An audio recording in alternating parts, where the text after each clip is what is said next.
Peacemaker Season 2, Episode 8 review. Let's get right into this. So, yeah, this is the finale. We're going to do the review for that. And the episode is titled Full Nelson. And, yeah, let's get right into this. There. I'll be honest. I don't know how I feel about this episode.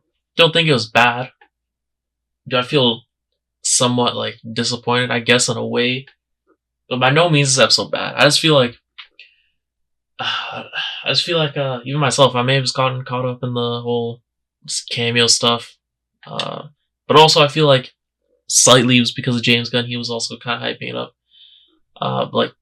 It's whatever. But yeah, the episode still, I think, pretty good. And also, I was kind of expecting an episode like this because episode 7 literally served as a finale. Like that very well literally could have been the last episode for the season, and I would have been like, okay, because it kind of closed all the stuff from the season. At least that's what I feel like. Here in episode 8, we're going. This is kind of like I guess aftermath type episode, and we do see some stuff getting teased. Okay, but if you're expecting any cameos like Blue Beetle, Booster Gold, just anyone like that, you're out of luck. Okay, that's all I'm gonna say. You're out of luck. But yeah, spoilers ahead. And we see the episode like a quick kind of recap of a lot of stuff that's happened in the season. But then we go back to a flashback, which is from about a month ago, from our current present day. And here we see a scene between Chris and Harcourt, and they're kind of just talking and stuff. And long story short, this scene was on the same day or on that night when they were on the boat. Okay. And they're kind of just talking it up and, just having a good time. Everything's going well. They're having fun with Harcourt's having fun making the design out of the water, right? The box and stuff. It's having a great time. It's all going fun. And then you see Chris start singing the song. He loves the song. Starts singing it. And it's going pretty cool. And Harcourt's all embarrassed, etc. And the whole point here is just establishing it's been a mystery. What's actually what actually happened. That's kind of been what they've been alluding to this entire season.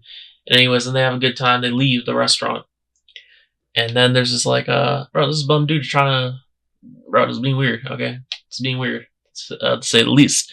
And Harcourt, bro, she was about to just mess him up. We've seen it before, earlier in the season with the bar fight. Bro, he doesn't want smoke. And then Chris steps in the way and the guy just, the random dude, bro, he backs off. Okay, he's spooked. And yeah, they kind of, Chris and Harcourt kind of talk about that, and he's like, "Oh no, I was just protecting him from you." And he's like, "Don't let this ruin this otherwise great night." And they start walking away from the restaurant, and then they walk to the what would it be the pier, kind of, and then there's a concert. You see this concert going on the yacht and or the cruise ship. Sorry, the cruise ship. But Chris, he wants to go on it. Harcourt's like, "I don't know," but they go on it. And the music starts kicking in, and I thought this is where they're gonna, because there's rumor that they're in Foxy Shazam performance stuff in the episode itself, which would have been it's pretty cool thing about it because it's technically canon then, right? But besides the point, I was like, okay, are they gonna actually do that? And then it turned out it was a different concert. Okay, it turned out it was a different concert at first. Okay, at first, and the intro kicks in. Okay, beautiful. The intro's goated. And then we see one of the scenes from the teasers for this final episode, which is where Chris is he's locked up, okay? He's in prison. He's locked up. And then he sees that there's a visitor list that obviously is everyone, from the crew. And, bro, they just want to see him, okay? But Chris, remember, this is directly from last episode. We're picking up from last episode at this point in this scene. And Chris is still in the mind that he's he's what do you call himself? What do you call himself? I forget what he said, but pretty much this guy's like the Grim Reaper kind of. He just causes pain, whatever. He's under the presumption that he just causes all the bad stuff to happen. And obviously, like I said, we saw what happened in episode 7 with his brother, his dad. So you can understand why he's feeling this way still. And then he kind of just has a conversation with the CEO, because the CEO's like, why don't you want? This is kind of weird. We don't really have prisoners to saying this. So this is pretty weird. And he's like, nah, just leave it, man. I don't want to see anyone. And yeah, he's still He's still very hurt by what's happened, and he doesn't want to talk to anyone. Okay, he doesn't want to cause any more damage. At least that's from his perspective. That's what he thinks. And the next scene here, we see Harcourt. We see a whole bunch of people here. Okay, Judomaster's also in here, but I think he's on a different team. We see Fleury. We see some of the like OG Argus agents from like the beginning of the season that were with Fleury, helping him like try to find Chris and like the quantum unfolding chamber. So that was pretty cool. But yeah, I was interested. I'm like, what are they gonna do with the dimensions? But you see them, long story short, like gearing up, getting ready to go into the quantum unfolding chamber, then go through the doors, because that's what Rick Flag Sr. That's what he wants to do. And also, this is because kind of like Lex has been in his ear about how to do this, how to approach this. So then he's also getting like weekly reports or like maybe daily reports from Lex about pretty much their findings from the quantum unfolding chamber, like behind certain doors, what they find, stuff like that. And then Lex gives notes and our analysis of what it is, if it's what they're looking for, because they're looking for something, we know that, and if it's the right thing or how off are they, whatever. And then you all see Lex's goons here helping Rick Flag Sr. Throughout this episode, you can see that Rick Flag Sr. he's kind of just getting absorbed into just Lex's, I guess, ideologies. Technically, he is in a way, because we see later with the whole meta-human thing, we see that Rick Flag Sr. he's becoming more like Lex. Just yeah, so he's because of what Peacemaker did to his son, to Rick Flag Sr.'s son, and I'm talking about Rick Flag Jr. It's literally caused Rick Flag Sr. to lose the moral compass. He's like so blinded by like his hate that he doesn't even realize that what he's doing is wrong. So this is very interesting, and it does leave it. We'll get to it, but it does leave a lot of there's a lot of stuff, especially near the end, last like 15-20 minutes, that is teased and is left open on purpose for Man of Tomorrow, or even just other stuff, other projects in general. But yeah, it's pretty good. This is pretty good. And then we see them. Oh, also we see Economos here with Bordeaux, and they're just talking. And bro, yeah, you can kind of start to see here that Bordeaux, she's kind of realizing how messed up Rick Flag Sr. is, and we know that they have a relationship going on. So you got to factor that in. But there's a tipping point, and also last episode we saw Fleury. Was it last episode? No, that was a few episodes ago. When they bring Peacemaker in to the A.R.G.U.S like headquarters, and then Rick Flag Sr. just starts going crazy on him. Then the Fleury's like, yeah, no, I'm glad you got him out of Economos. I'm glad you guys did that. Yeah, then you see everyone trying all the doors to see if they're unlocked, or if they're locked. Because if they're locked, obviously they can't go into them. But if they're unlocked, then they can go into them, explore, and get the reports, the data for Rick Flag Sr. And as they're trying the doors, let me go a bit forward here. Yeah, they're just talking, and then they finally realize that one of the doors is working, right? And when one of the doors is working, obviously they report back to Rick Flag Sr. and stuff. But this is the one. This is like the. I don't even think the right word is whimsical, but this is like the. This is the goofy one, bro. This is the goofy one. Okay, because it looks like it's all like it looks nice, right? This is the one where it looks like you see in like the Wizard of Oz or something. I don't know, but it looks kind of like, the best way to describe it is magical. This world, it's like bright colors. What is it? Pink. Kind of looks like a kid's world, right? Something like that. And then they go into it. That's Harcourt, Fleury, and the other guy. They go into it, and then they just hear this stuff just like rustling in the grass, and it's getting closer to them. Okay, and then guess what?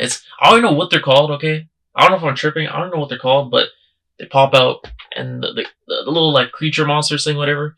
They just start attacking 3 of them, and they're trying their best to like get out of there, but they can't. Okay, and then you see, was it Harcourt? I think Harcourt started she brought out her Glock. She had the Glock out, going crazy on them, and then she ran out or jammed or something. And they're trying to stomp them and kill them, but they couldn't. And then they're bombarded by them. And then the things start going for the tubes on their suits. Because we know that some of these, like, you never know. That's why they're wearing the protective, like, equipment or wear whatever, the protective clothes. Because each dimension, the temperatures cannot be the same as Earth, where it's fine for like humans, right? So it's just out of precaution. And bro, these things are smart. They're going for the tubes, knowing that they're pretty much like, you guys aren't from here, and if we get the tubes, you might, bro, it might be GG's for you. But I thought it was pretty funny because there is a scene then where, as they're attacking all three of them, one gets on Fleury's like helmet, and then it just starts humping it, bro. I'm like, bro, Tim Meadows' episode is goated. Such a great addition. But yeah, bro, that got me cracking up. I'm like, bro, this is crazy, bro. This is really, they're literally fighting this, and this one like little monster thing's deciding to do that. It's wild. But anyways, bro, it's getting so bad. They're getting attacked so bad that the one guy in the front, bro, it just starts. They get through the protective wear and they start ripping his face off. And by the time the other, like the rest of the team that's still in the quantum fluid chamber, by the time they can open the door back, because the door did get closed by those creature monster things, by the time they get the door open again and they pull him back in, it's too late. Because also the rope, remember, they're so smart, those creature monster things, bro. They literally, as soon as they started getting pulling the rope to try to get them back in, bro, they just cut the rope off, bro. And I'm like, wait, is that a shard of glass or something like that, bro? I'm like, how did they even get that? This is crazy. And then they start cutting off, and bro, they're very intelligent. But anyways, by the time they pull Harcourt and Fleury back in, the other guy they find out is dead, and Fleury's like, God damn it. And like I said, the turn from Fleury, because Fleury, even though he works for A.R.G.U.S, that isn't that like you. I guess the presumption is, if someone works for A.R.G.U.S, you assume like, okay, these people are kind of cold hearted, and they probably have no, I don't know, maybe no morals in a way. Some might assume that they are just bad guys, but they have no heart. But Fleury, we've seen it, especially in the latter half of the season, that Fleury is he's still human. He's still got feelings for people, and bro, he was so upset about the guy dying, because remember, that was one of his crew members, like from way back in earlier on in the season. And yeah, so like I was interested to see just what the dimensions are going to be that they explored and stuff. But then yeah, they go back out. One of the people that are in the quantum fluid chamber that are exploring the dimensions, they come out. They're like, "Yo, look what's happening." They tell Bordeaux, they're like, "What's happening?" And Bordeaux's getting more frustrated. Like, she's like, "What the hell am I doing? I'm really just like involved in this. I'm really supporting this." And then you see the next scene, Economos and Harcourt, and they're at Chris's house, and they're just trying to find Agee, because Agee, ever since Chris has been in prison, he's just been depressed and just like hiding in different spots of the house. And I thought it was pretty I thought it was pretty cool how they had Agee. I don't know. It's insane because Agee is obviously CGI and also an animal, but the way they open the door to like the cupboard or whatever, the closet, and Agee is like face towards the wall, I felt like, I'm like, damn, this actually feels like human like emotion somehow. I'm like, this is kind of weird, but it's great at the same time. So I did like that quite a bit. And then in the next scene, we see Adebayo. She's back, she's back at Adrian's house, and Adrian's mom is knocking on knocking on the door to the basement where Adrian's at, and she mispronounced it. She doesn't know she doesn't know Adebayo's name, and she says it wrong. And Adrian's like, bro, Adrian already in the last episode, or what's the episode before, he was going off on his mom, okay? And then he just starts disrespecting her even more, and then, bro, Adebayo's like, what the hell's going on? And then, there's a crazy out-of-pocket joke here. We'll skip over that. But then you see Adrian, he's just down, bro, he's just upset.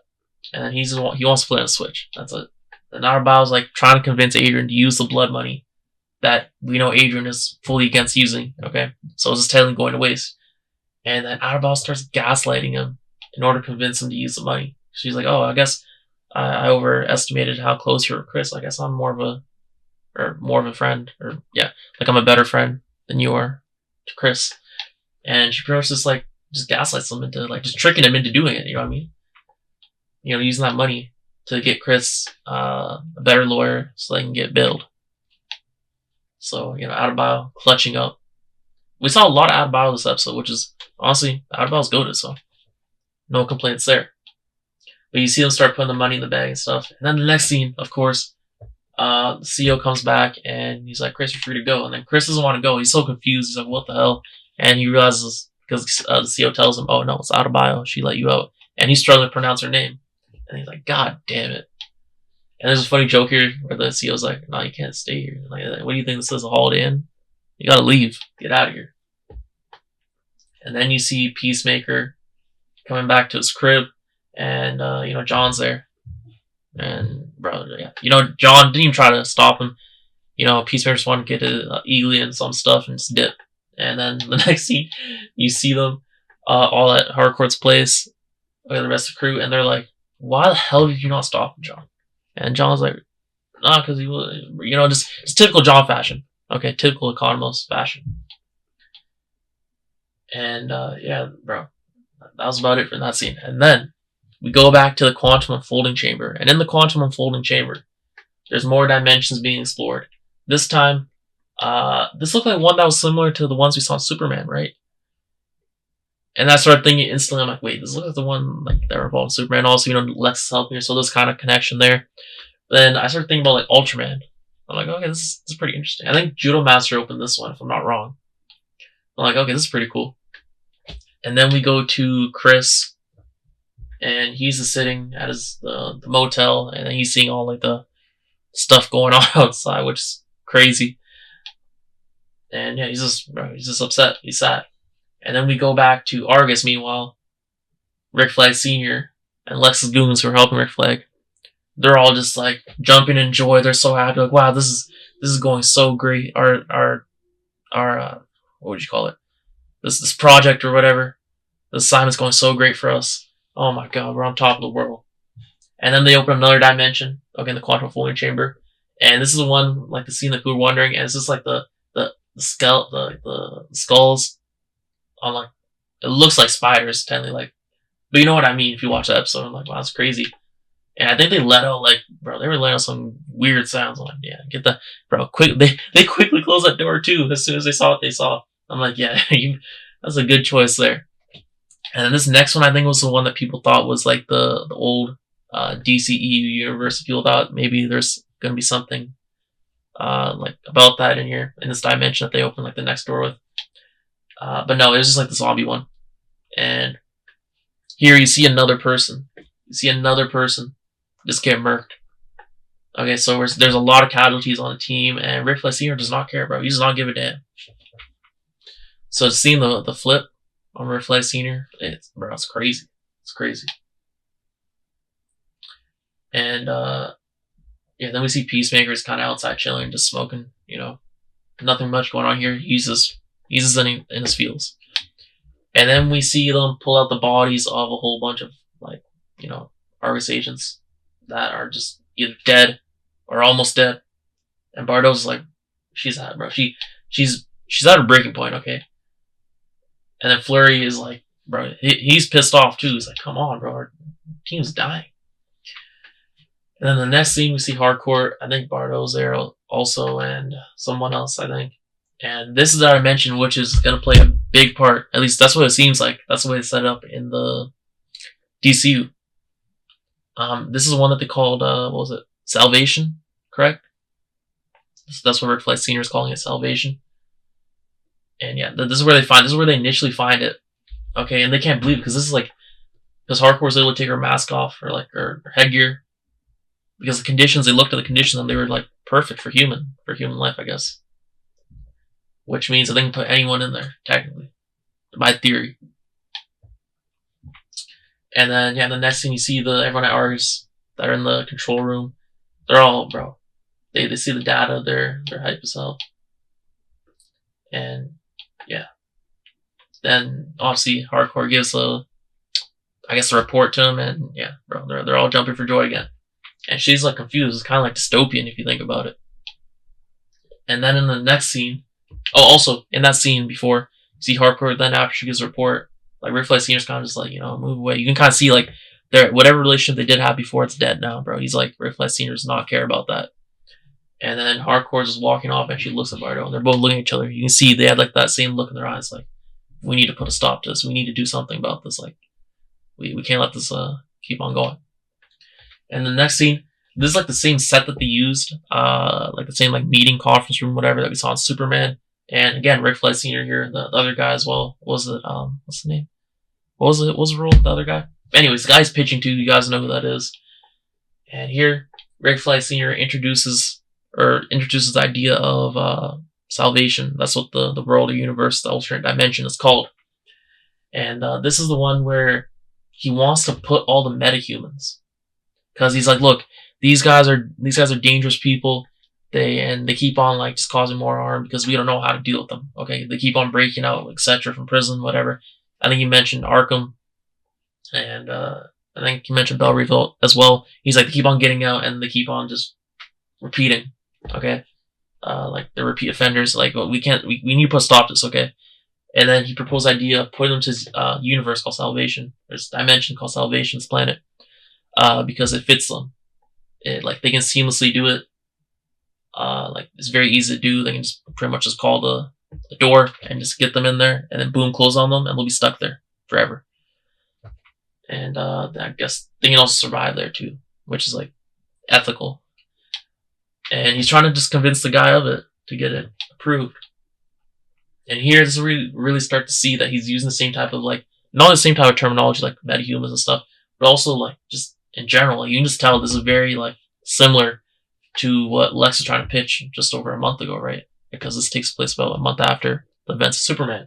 And even that guy he's pitching it to, he's like, oh, you know, that's a big turn you had from a month ago where you're, you know, just literally totally against Lex, and now you're with him. You're like preaching what he was, what he's saying. Like, you're agreeing with him. You want to do this? So yeah, that was very interesting there. But like I said, Ric Flair Sr. just further shows, and also Bordeaux, she's like, this is messed up. You see her, she's in the meeting room here. She knows it's messed up.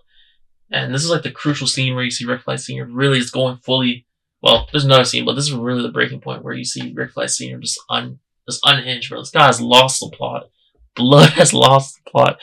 I was thinking this a few episodes ago, actually, but it is officially like, bro, he's turned up even more. Okay, he just went way overboard. And then as they're exiting the conference room, you know, Lex's goons, both the two of them are just like, you know, hyping up Ric Flair Sr. They're like, you know, we gotta go celebrate. And Ric Flair Sr. says to Bordeaux, yo, you know, you want to come? And she's like, nah. And then he's like, oh, I guess I'll see you later. And she's like, maybe. And then you can see it. And Ric Flair Sr. knows. He's like, oh, shoot. He knows that he kind of like messed up, but he doesn't really care. He just kind of walks off and just, you know, celebrates with the goons, the Lexus goons. And then the next scene here, see Bordeaux, and then she finally, I guess she comes back from work, and she's gonna put some band-aids on, but then she gets a call from Bordeaux, and then pretty much to meet her up at the, what's it called, the Big Belly Burger, which is the place you saw on the start of the episode where her and Chris were at like a bit ago. And then yeah, Bordeaux is meeting. She's like, bruh, she can't keep it. She's like, this is what he's doing. This is what Ric Flair Sr. is. This is what he's planning.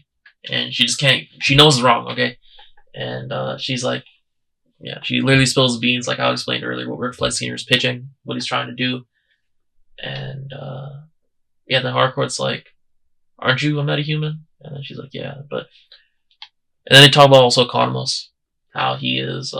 Let's say about Economos. How he knew it was like also no good. What Ric Flair Sr. was planning. And I guess this is the start of what we see in the end, right? Because they need to stop this. They need to stop him. And the next scene here, Harcourt, she calls Adebayo. She's like, Bordeaux, I got someone that can help us. And yeah, they pretty much recruit Adebayo to this.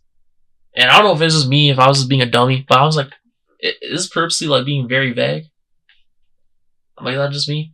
And And then Adebayo meets Bordeaux, and she's kind of confused, rightfully so.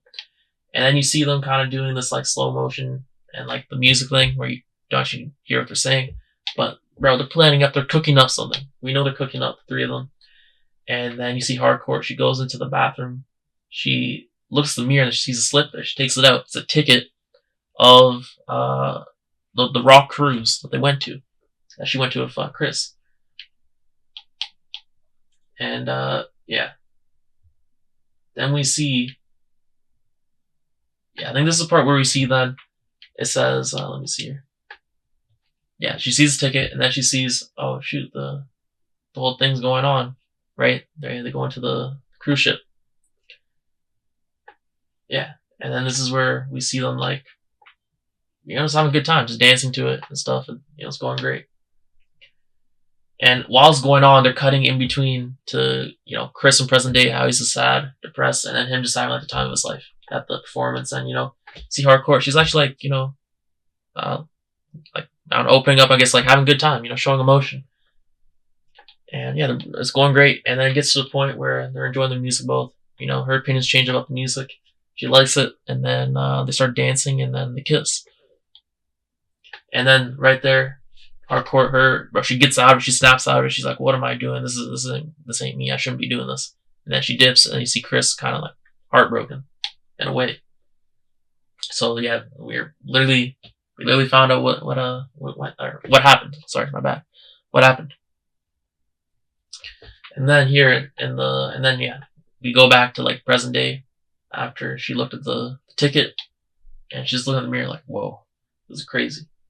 And the next scene is with Adebayo. And she goes back to her ex and they kind of I'm like, what's gonna go on here? I'm like, is she gonna ask her for help here? Like to join part of their plan? Or what's going on here? But it turns out that Adebayo was just there to tell her ex that,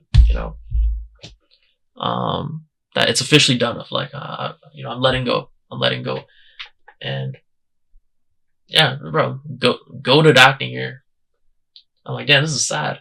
It's sad because they realize like they want to be with each other, but they realize like they're like different people. Like their goals are not aligned. At least not anymore. They used to be. They're like they talked about here.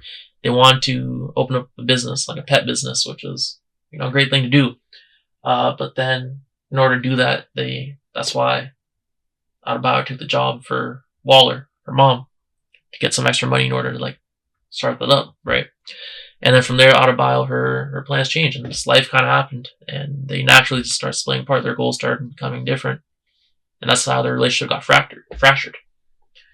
And like they both love each other, but they know that they can't be together. So it is pretty tough. And like they both know that, and then they start crying. I'm like, damn, man, this sucks. And then in the next scene, we see Bordeaux, we see Economos and Harcourt, and they're in the control room with like Lex's goons and everything. And Economos is then tasked by Harcourt and Bordeaux to pretty much just distract like Lex's main goon. I forget his name. Is it like Stevenson or something? But to distract him from looking at his monitor, because Harcourt and Bordeaux, they're gonna like try to track Chris. Like I said, Lex's goon, he's able to see all that.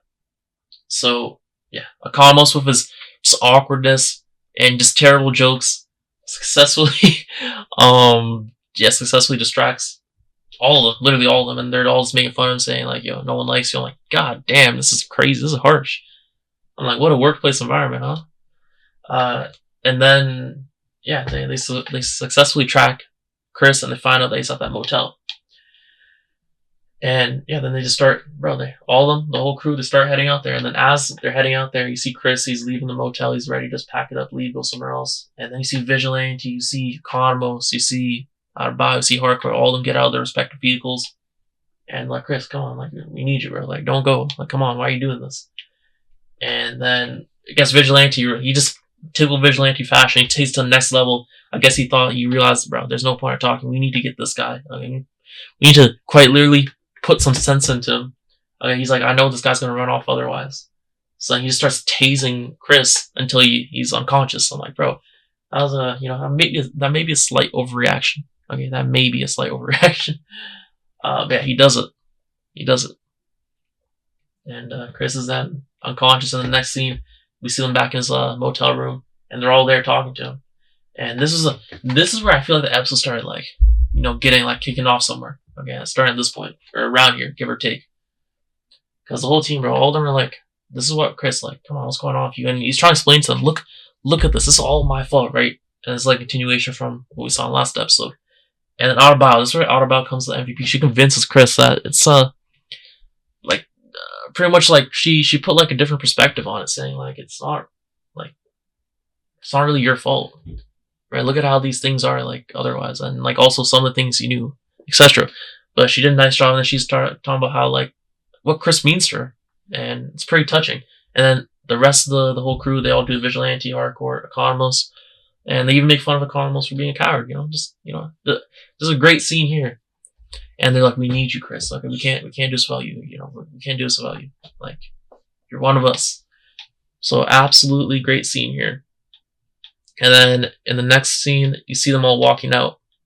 They all walk out of the motel. And, let me go here. Let me see this. But yeah, they all walk out of the motel. And then last is Peacemaker to walk out. And then as Harcourt's walking away, Chris like, didn't mean anything, and you're like, oh my god damn, bro. I know why he's asking.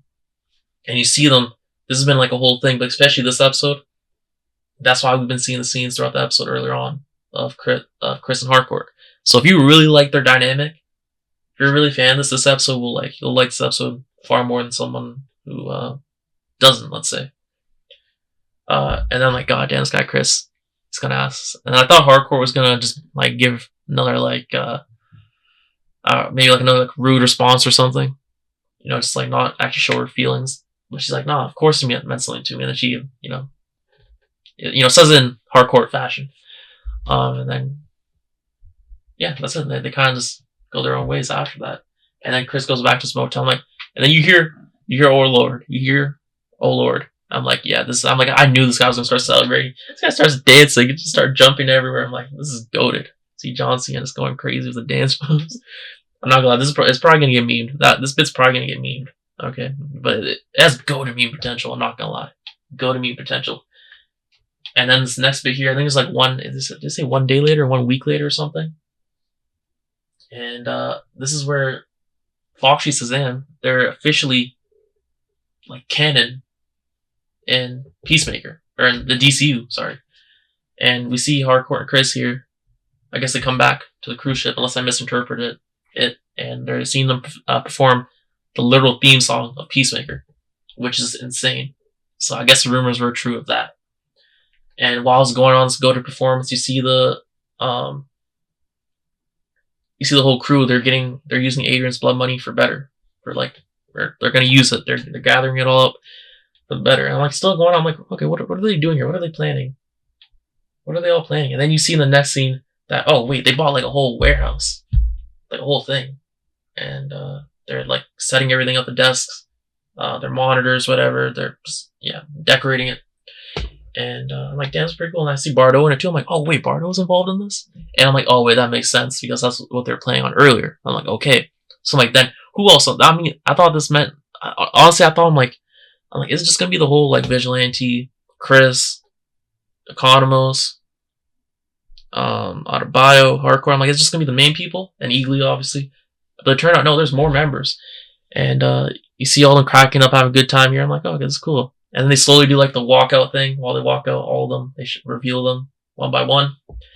And you see also Fleury's there, Bordeaux, Judomaster as well. Am I missing someone? No. Yeah, you see them. They're also added to this as well. I'm like, let's go. This means I will be seeing, at least in the future, more Judomaster, Fleury, and Bordeaux. I'm like, these are great characters. And I'm like, let's see. I'm like, there's gotta be something like they gotta reveal what this is called, right? What this team is called or something. Give a hint of it.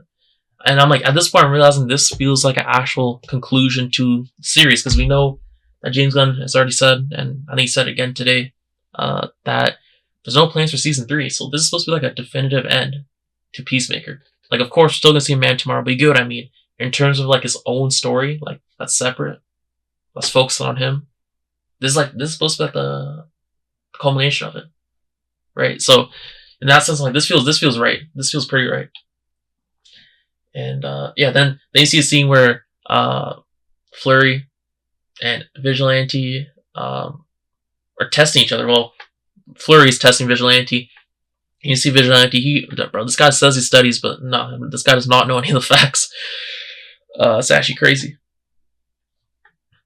And then, yeah, in the next scene here, after that, obviously see the performance because they're cutting in between the performance, and the performance itself was good, bro. It was goated. It was goated. Like, bro, James Gunn was literally able to put in his favorite band into the episode, and just throughout the entire season, like, bro, shout out to him. That's great. But yeah, then you see the whole crew. They're walking out. I'm like, okay, they're gonna reveal what this is, and you see Eagly, and I think there's some like maybe like a score or a song playing here. And they do the reveal of it. Let me get here. They do the reveal here, and then everyone's so happy. And like, damn, this is like I'm like, they finally get to do what they want to do, right? Finally, I'm like, this feels right. This feels right. And I thought they were gonna have a happy ending, but no, bro, it doesn't. I'll get to that in a second. But everyone's on the same page, and they realize that A.R.G.U.S is it, bro. They're like boycotting A.R.G.U.S, doing their own thing, which would be like anti-A.R.G.U.S, trying to help people. And I'm like, let's see how it goes. Let's see if they reveal it or not. Oh man, let me get to that frame.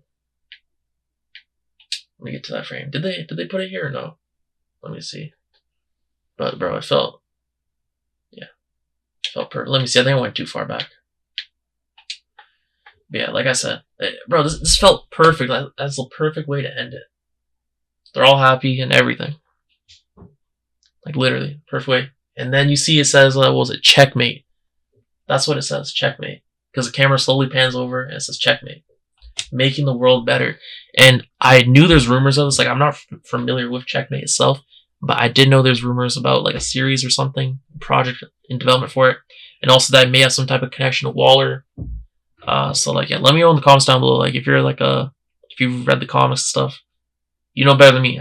I feel like anyone will know better than me, but like, yeah, if you know, like, let me know. Give me some clarification about this, because this is insane. I got so hyped about this. I just knew that, okay, this just means that they're obviously, like, they're just going to try to help people, right? Pretty much just do the opposite of what A.R.G.U.S are doing.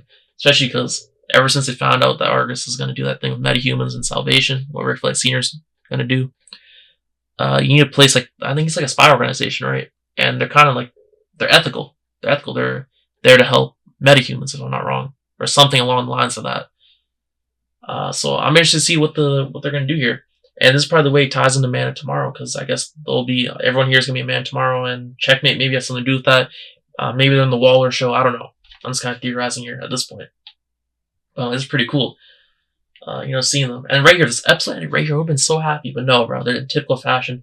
Chris does not get a happy ending, bro, because in the next scene we see him go back to the motel that we've seen throughout the episode, and he gets kidnapped. I'm like, well, who's he getting kidnapped by? I'm like, are we gonna see a cameo here or something? No, it wasn't a cameo, but it is revealed that Rick Flag Sr. actually kidnapped Peacemaker, and like this guy, he's just petty, bro. He just won't let it go.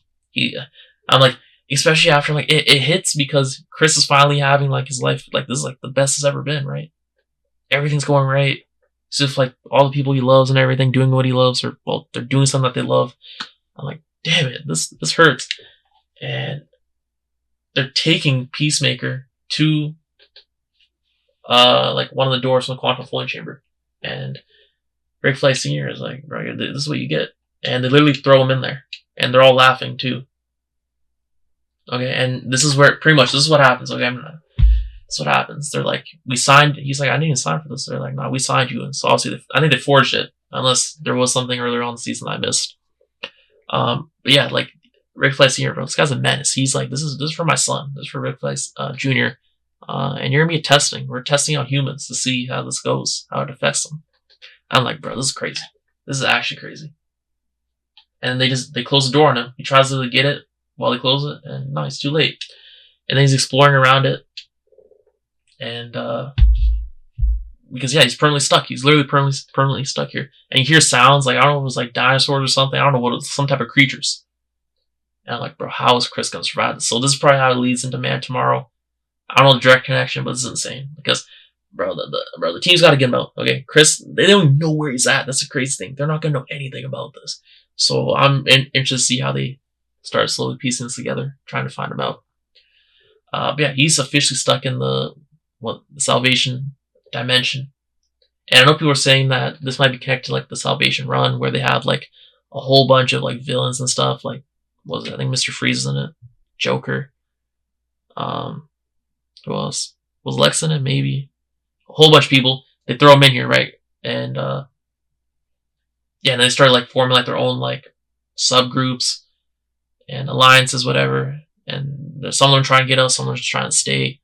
Yeah, bro, it's crazy. It's crazy stuff. And then also people are saying that this might be like it's called the Dinosaur World or something. And I think I remember hearing about that like a year ago or like 2 years ago. That was heavily rumored for a while, like a long time ago. So yeah, let me know if that's true or not. But bro, Peacemaker cannot get a break. This guy's not stuck in an alternate dimension.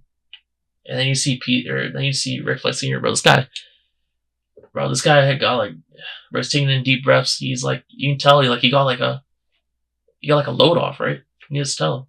He's so happy, but he's like, damn, this is a lot of weight, like a burden off. I'm like, what a menace. What a menace. And that's how the episode ends. Crazy. So, like, there are some big teas, and we don't really need to talk about the, like the gag reels at the end. But yeah, crazy stuff here. Crazy stuff. I'm honestly just going back through it. This episode was still pretty good. But I wouldn't say it's anything like necessarily like crazy like episode 6 or 7. But still, I feel like it's actually like a good ending to Peacemaker, like his own show.